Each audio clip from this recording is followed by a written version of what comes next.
Good morning बच्चों। Class 9th में आपका स्वागत है।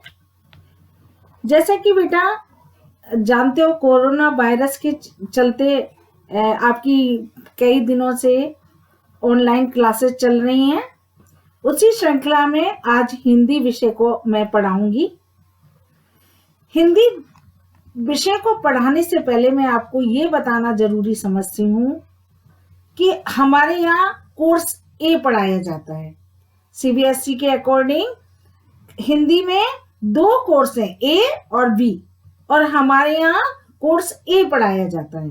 कोर्स ए के अंतर्गत क्षितिज और कृतिका 2 बुक आपकी हैं। इसके अलावा व्याकरण निर्धारित की गई है।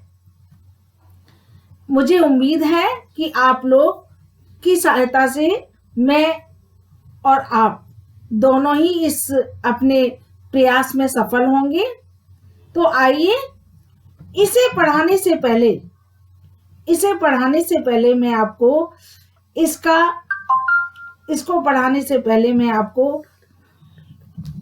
इसके पाठ्यक्रम से भी अवगत कराना चाहूंगी। तो आओ बच्चों, हमारे यहाँ PT1 में जो भी आपसे सिलेबस डिस्कस करना चाहूंगी। PT1 में हमारे यहाँ हमने कबीरदास कवि लल्हाद द्वारा रचित बाख चैप्टर तथा 2 बैलों की कथा और ल्यासा की ओर, इस तरीके से हमने क्षितिज में से 4 चैप्टर लिए हैं। इसके अलावा हमने व्याकरण में उपसर्ग, प्रत्यय, समास एवं अनौपचारिक पत्रों को समावेश किया है। बच्चों, जैसा कि आप जानते हैं कि जिस तरह से हमारा देश कोरोना के चक्कर में लड़ रहा है, बराबर प्रयास कर रहा है और एक दिन इसमें सफल भी होगा, उसी तरीके से मुझे पूरा विश्वास है कि हम लोग अपनी शिक्षा को जारी रखने में पूरी तरह से सफल होंगे। तो अब हम आगे इस विषय को बढ़ाते हुए मैं आज आपको व्याकरण समझाऊंगी, जिसमें सबसे पहले मैं व्याकरण में उपसर्ग लेना चाहूंगी। अब मैं ये बताना चाहती हूं कि किसी भी भाषा के लिए बनाने के लिए शब्दों की आवश्यकता होती है। उन शब्दों को, शब्द सीमित है, उन शब्दों के अंदर जब हम कुछ शब्द लगाकर उसके अर्थ में परिवर्तन ला देते हैं, सुंदरता ला देते हैं, अर्थ बदल देते हैं, तो उसे हम क्या कहते हैं? शब्द रचना कहते हैं। यही जब शब्द जो होते हैं, शब्दों के आगे जब लग जाते हैं तो उसे हम उपसर्ग कहते हैं। उ यानी उ आगे, और प्रत्यय यानी पा पीछे वर्ण है वर्णमाला का, तो प्रत्यय यानी पीछे लगने वाला हमारा प्रत्यय और आगे लगने वाला हमारा उपसर्ग होता है। अब हमारे यहाँ हिंदी में उपसर्ग हमारे कितने होते हैं? हिंदी में जैसे कि पराधीन, पर प्लस अधीन। अनाथ में आ प्लस नाथ, आ उपसर्ग है और नाथ मूल शब्द है। निर प्लस जीव, निर उपसर्ग है और जीव मूल शब्द है। सा चित्र, चित्र मूल शब्द है और सा इसमें उपसर्ग है। आप इसी तरीके के, जैसे कि 2-2 शब्द बनाने हैं, आप 2-2 शब्द बनाएंगे अलग से अपने शब्द भंडार को बढ़ाने के लिए। अब हम अपने दूसरे प्रयास करते हैं। उपसर्ग के बाद शब्द रचना की ओर जाते हैं, जैसा कि है प्रत्यय। अब हम दूसरे शब्द रचना की ओर जाते हैं, जिसे हम प्रत्यय कहते हैं। उपसर्ग क्या होता है? उ वर्णमाला में पहले आता है और प्रत्यय कब आता है? पा पीछे आता है। इस तरीके से उपसर्ग हमारा आगे लगता है और प्रत्यय हमारा पीछे लगता है। प्रत्यय किसे कहते हैं? अब आप जानना चाहेंगे, आप प्रत्यय किसे कहते हैं? प्रत्यय वो शब्दांश हैं जो मूल शब्दों के पीछे लगकर उसके अर्थ में परिवर्तन ला देते हैं या सुंदरता ला देते हैं। उन्हें हम क्या बोलते हैं? प्रत्यय कहते हैं। जैसे कि प्रत्यय के भेद हैं कि जैसे सजावट, सज क्या है? मूल शब्द। आवट, आवट पीछे लगा दिया इसलिए उसका सजावट हो गया। सजना और आवट, सजावट यानी सजा हुआ ऑलरेडी, तो उसको हम अर्थ बदल दिया, उसको हम सजावट बोलते हैं।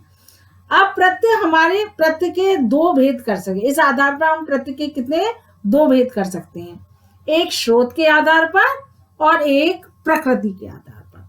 ठीक है, स्रोत माने निकलना, कहां से पैदा हुआ। स्रोत का मतलब क्या होता है? कहां से इसकी जननी है, कहां से निकले। तो इस तरीके से स्रोत क्या होता है? अब वहां से तत्सम, तद्भव और विदेशी, यानी शब्द प्रत्यय कहां से आए हैं? जो संस्कृत के प्रत्यय शब्दों में लगे आए हैं वो प्रत्यय हैं, दूसरे हैं हिंदी के प्रत्यय और तीसरे हमारे विदेशी भाषा से आए हुए प्रत्यय हैं। जैसे कि बुद्धि, बुद्धि क्या है? संस्कार का वर्ण, और बुद्धि में मान लगा दिया तो क्या हो गया? बुद्धिमान। उसी तरह हिंदी में क्या है? राष्ट्रीय, राष्ट्र क्या है? हिंदी का वर्ण। ये क्या है? उसमें प्रत्यय लगाकर राष्ट्रीय, राष्ट्र की संपत्ति, राष्ट्र की धरोहर, तो राष्ट्रीय कहलाने लगा। भारत, भारत क्या है? भारत मूल शब्द है, ये लगाते ही भारतीय, यानी हम भारती के निवासी, भारत के रहने वाले हैं। उसी तरीके से विदेशी, विदेशी कहते हैं विदेश भाषा से आए हुए उपसर्ग, प्रत्यय विदेश भाषा से। जैसे कि मंद, फिक्रमंद, अक्लमंद, अक्ल कहाँ का? विदेशी, उर्दू का शब्द अक्लमंद। तो इस तरह के किराएदार, दार कहाँ का है? उर्दू भाषा का शब्द है। इस तरीके से उर्दू फारसी से आए हुए शब्द क्या हुए? विदेशी या आगत प्रत्यय कहलाते हैं। इस तरीके से दूसरा है हमारा प्रकृति के आधार पर। प्रकृति कहते हैं नेचर, के उसका नेचर कैसा है। अब प्रकृति के आधार पर हमारे प्रत्यय कौन कौन से हुए? एक हुए कृत प्रत्यय और दूसरे हुए तद्धित प्रत्यय। कृत प्रत्यय वो प्रत्यय होते हैं जो धातु या क्रिया में लगकर उसको अर्थ को बदल देते हैं या उसे संज्ञा और विशेषण में परिवर्तित कर देते हैं। ठीक है, जैसे कि सजावट, सजना क्या है? क्रिया, और आवट क्या हुआ? क्रिया। क्रय, करणीय, क्रय क्या हुआ? धातु, और अनीय प्रत्यय लग गया करणीय। जैसे कि पठ, पठ क्या है? धातु, उसमें तब्बे लगा दिया, पठ तब्बे, पढ़ने योग्य, पढ़ना चाहिए। उसी तरीके से तद्धित प्रत्यय क्या होते हैं? जो संज्ञा और विशेषण शब्दों में लगकर सर्वनाम शब्दों में जुड़कर उसकी नए शब्द की रचना करते हैं। जैसे कि बच्चा क्या है? संज्ञा, जातिवाचक संज्ञा, पर जुड़ गया उसमें तो क्या बन गया? बचपन। तो इस तरीके से जो संज्ञा शब्दों में जुड़कर उसे क्या बना दिया? बचपन। लिपि, लिपि में का जोड़ दिया, लिपिक बन गया संज्ञा शब्द। ऐसे ही लेख, लेख क्या है? लिखना, संज्ञा हो गई। लेखक का उपसर्ग लग गया, वो सॉरी प्रत्यय लग गया, क्या बन गया? लेखक। धर्म क्या है? संज्ञा, एक प्रत्यय जोड़ गया, धार्मिक, धार्मिक बन गया, धार्मिक चीज। पेट, पेट क्या है? संज्ञा, हमारे शारीरिक अंग का है और उसमें ऊ जोड़ दिया, कैसा है? पेटू, विशेषण बना दिया। इस तरीके से हमारे क्या हुए? कृत प्रत्यय और तद्धित प्रत्यय। इस तरीके से हमारे लिए जो प्रत्यय हैं वो हमारे, अब इन्हें संक्षेप, इस प्रकार हम इसे संक्षेप में इस तरीके से भी समझा सकते हैं कि प्रत्यय किसे कहते हैं, प्रत्यय के भेद क्या हैं, प्रत्यय शब्दों में लगकर किस तरह शब्दों की रचना करते हैं।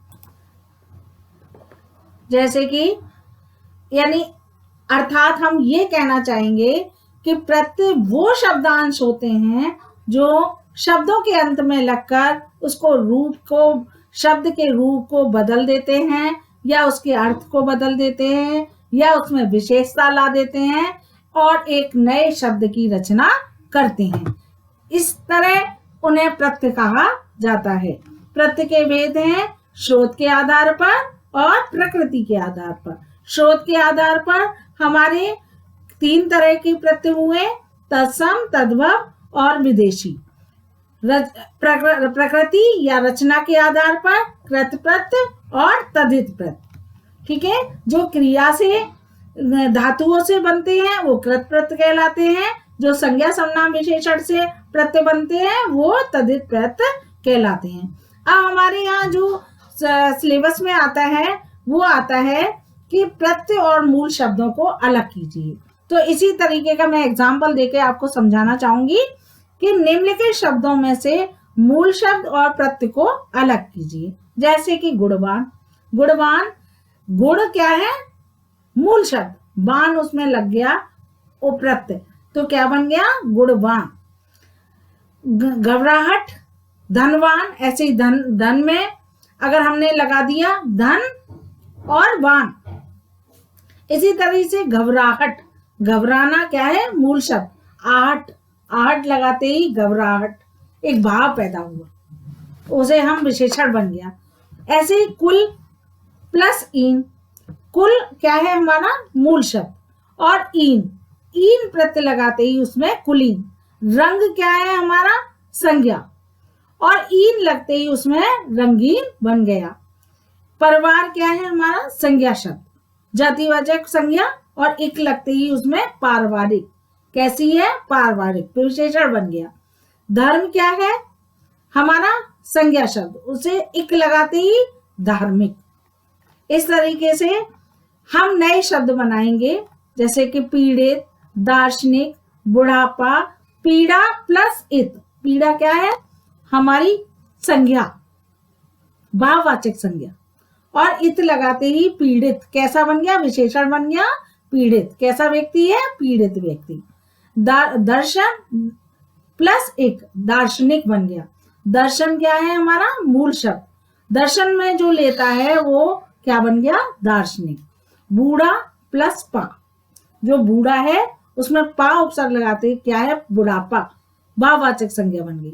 बच्चा, बच्चा जातिवाचक संज्ञा है और उसमें पन लगाते ही बचपन, एक भाव बन गया, भाववाचक संज्ञा बन गया। पंजाब क्या होता है? पंजाब 5 आवों का समाहार, पंजाब। ठीक है, उसमें ई लगाते पंजाबी, यानी पंजाब का रहने वाला। चीन, चीनी खाने वाली चीनी नहीं, चीन का रहने वाला चीनी। प्राकृतिक, प्रकृति में अगर हमने का लगा दिया तो क्या बन गया? प्राकृतिक। सुंदर में अगर हमने ता लगा दिया तो क्या बन गया? सुंदरता। बदनामी, बदनामी, बदनाम में ई प्रत्यय लगा दिया, क्या बन गया? बदनामी। अगला क्वेश्चन आया हमारा, इस तरीके के क्वेश्चन इम्प्लीमेंट होते हैं हमारे यहाँ कि जैसे कि निम्नलिखित प्रत्ययों की सहायता से 2-2 शब्द बनाइए। यानी इन प्रत्ययों को लो और उससे नए शब्द की रचना करो। जैसे कि आलू, दयालु।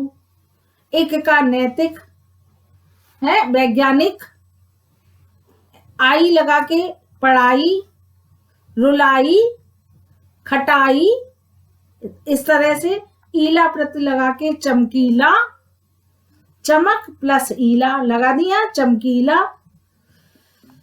पा लगा के मोटापा, बुढ़ापा। इस तरीके के नए शब्द बन जाते हैं। अब ये आया बाला, बाला आ गया विदेशी शब्द, विदेशी। बाला चाय वाला। दुकानदार, दुकान में दार, दुकानदार। चाय वाला, दूध वाला, सब्जी वाला। इस तरीके से नए शब्दों की हम रचना करके आगे अपने शब्दों की बाकी शब्दों की रचना को बढ़ा सकते हैं। अब जो हमें आगे बनाना है, जितने से ज्यादा डेफिनेशन पर ना ध्यान देकर केवल डेफिनेशन को समझना है, लेकिन नए शब्दों की अपनी रचना को आगे करते रहना है, अभ्यास करते रहना है। और जो मैं आपके लिए पीडीएफ बना के भेज रही हूँ, जो आपकी स्टडी मटेरियल भेज रही हूँ, आप उसकी प्रैक्टिस करेंगे और उसको संभव हुआ तो मैं उनको देखना चाहूंगी। और उसको करने के बाद अगर आपके इसके बावजूद अगर आपको कहीं कोई दिक्कत आ रही हो तो आप मुझसे पूछ सकते हैं, अगर वो समझ सकते हैं। और उन शब्दों को मैं अगले टर्न में अगले टर्न में आपको मैं समास और पत्र के बारे में समझाऊंगी। यस, तो उपसर्ग आज मैं आपको पढ़ाना चाहूंगी कि उपसर्ग कहते किसे हैं। उपसर्ग वो जो शब्द मूल शब्द के आगे लगकर उसके शब्द में परिवर्तन ला देते हैं या सुंदरता ला देते हैं, उसे हम क्या कहते हैं, उपसर्ग कहते हैं। जैसे कि आप फॉर एग्जाम्पल ज्ञान में अगर हमने आ लगा दिया, अज्ञान बन गया। ज्ञान का अपोजिट वर्ड बन गया अज्ञान, यानी उसके अर्थ को बिल्कुल परिवर्तित कर दिया। इसलिए उपसर्ग के द्वारा हम मूल शब्द में परिवर्तन ला देते हैं या सुंदरता भी ला देते हैं। उसी तरीके से दूसरा एग्जाम्पल असफल में सफल उसका अपोजिट वर्ड हो गया असफल, आ लगाने से उसका उल्टा शब्द बन गया। अब उपसर्ग के हम भेद जानना चाहेंगे। उपसर्ग के भेद जानने के लिए उपसर्ग के हमारे 3 भेद हैं। 3 भेद में पहला है तत्सम या संस्कृत के उपसर्ग, दूसरा है तद्भव या हिंदी के उपसर्ग, और तीसरा है विदेशी या आगत उपसर्ग। अब डिटेल में जाएंगे। तत्सम शब्द कौन से होते हैं? तत् माने वैसा ही, उसके सम माने समान, उसके समान, यानी संस्कृत के जो उपसर्ग हैं वो as it is Hindi word में आ गए हैं, उसे हम संस्कृत के उपसर्ग कहते हैं। जैसे कि फॉर एग्जाम्पल अज्ञान ज्ञान क्या है? संस्कृत का वर्ड, उसमें आ लग गया अज्ञान। उसी तरह धर्म क्या है? संस्कृत का वर्ड, उसमें आ लग गया अधर्म बन गया। उसी तरीके से अनंत अन उपसर्ग है, अंत में अन लग गया तो अनंत बन गया। इसी तरीके से रिक्त क्या है? संस्कृत का शब्द, और उसमें अति उपसर्ग लगने से क्या बन गया? अतिरिक्त। इस तरीके से संस्कृत के जो उपसर्ग हैं वो तत्सम उपसर्ग कहलाते हैं। अब हम आगे जाना चाहेंगे हिंदी के या तद्भव उपसर्ग। तद्भव शब्द तद माने वैसा ही, भव माने होना, वैसा ही होना, वो ना होकर उसके समान जैसा होना, तो उसे हम क्या कहते हैं? तद्भव शब्द। यानी जो संस्कृत शब्दावली से आकर शब्दों की जगह हिंदी में परिवर्तित हो गए हैं और उनके आगे उपसर्ग लग गए हैं, उसे हम क्या कहते हैं? तद्भव शब्द। जैसे कि फॉर एग्जाम्पल टल में आ लगा दिया अटल। टल किसका वर्ड है? हिंदी का वर्ड। टल में आ लग गया तो क्या बन गया? अटल। उसी तरह पढ़ हमारी में क्या है? हिंदी का वर्ड, क्रिया है, उसमें आ लग गया अपढ़। अनपढ़, अन उपसर्ग लगा दिया तो अनपढ़ हो गया, अपढ़ हो गया। इस तरीके से, और हिंदी के उपसर्गों में अध लगा दिया अधपका। पका में पकना क्या है? मूल शब्द, और उसमें अध लग गया तो क्या बन गया? अधपका। इसी तरीके से अब आया हमारा तीसरा उपसर्ग, आया हमारा विदेशी या आगत माने आना, विदेशी माने दूसरे देश से।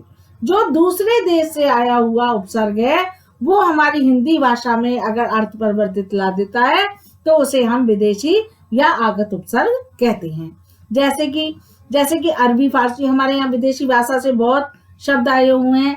जैसे कि उर्दू फारसी से आया हुआ है, इंग्लिश से आए हुए हैं, अंग्रेजी से आए हुए हैं। जैसे कि सब इंस्पेक्टर क्या है? मूल शब्द, उसमें सब लग गया तो क्या हुआ? Sub inspector. ऐसे ही उसका अर्थ बदल, सब माने।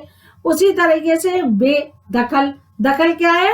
उर्दू का शब्द, उसमें बे लग गया तो बेदखल। इस तरीके से हमारे जो विदेशी भाषा से आए हुए उपसर्ग हैं वो हमारे विदेशी या आगत उपसर्ग कहलाते हैं। अब इसको समरी जानने के लिए हम जब जानने के लिए इसके उसमें समरी की तरफ जाएंगे हम।